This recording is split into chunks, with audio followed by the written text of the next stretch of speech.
Ассаламу алейкум достар. Сіздермен бірге ғажайып оқиғалар мен әдеби деректер анасы.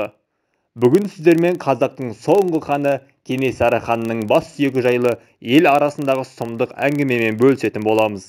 Оқиға басталмас бұрын арнаға жазылып, қазақ тілді арнаны қолдай кетіңіз.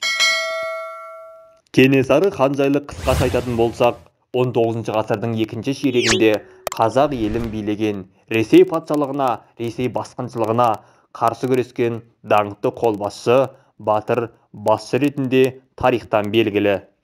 Сол тарихи деректер бойынша Кенесары хан қырғыздармен шайқаста тұтқынға түсіп, Ресей империясына басы кесіліп сыйға тартылған. Ал қазір Аллаға мыңда бір шүкір, қазақ елі азаттығын алып, бабамыздың арманы орындалған. Тәуелсіздікке қолымыз жеткелі қаншама жыл өтсе де, бабамыздың басы Ресей империясында сақтаулы тұр деген деректер жетерлік. Дәл осыған байланысты ел арасында мынадай бір алып қашпа әңгіме тараған.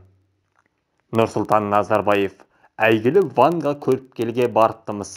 Сол кезде Ванганың айтқаны: даңқты қолбасшыларының басы елге қайтса, қой үстінде бозторғай жұмыртқалаған заман келіп, ел гүлденеді деген екен.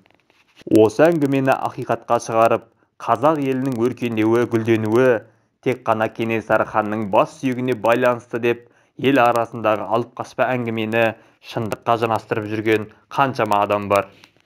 Біріншіден, мұндай оқиғаның болғаны белгісіз.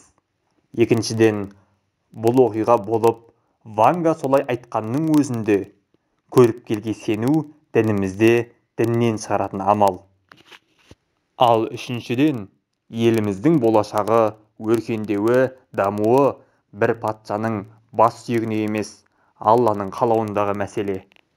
Яғни сіздерге айтатыным, ел арасындағы дәлелсіз алып қашпа әңгімеге сеніп, Алланың алдында үлкен күнәға батпайық дегім келеді.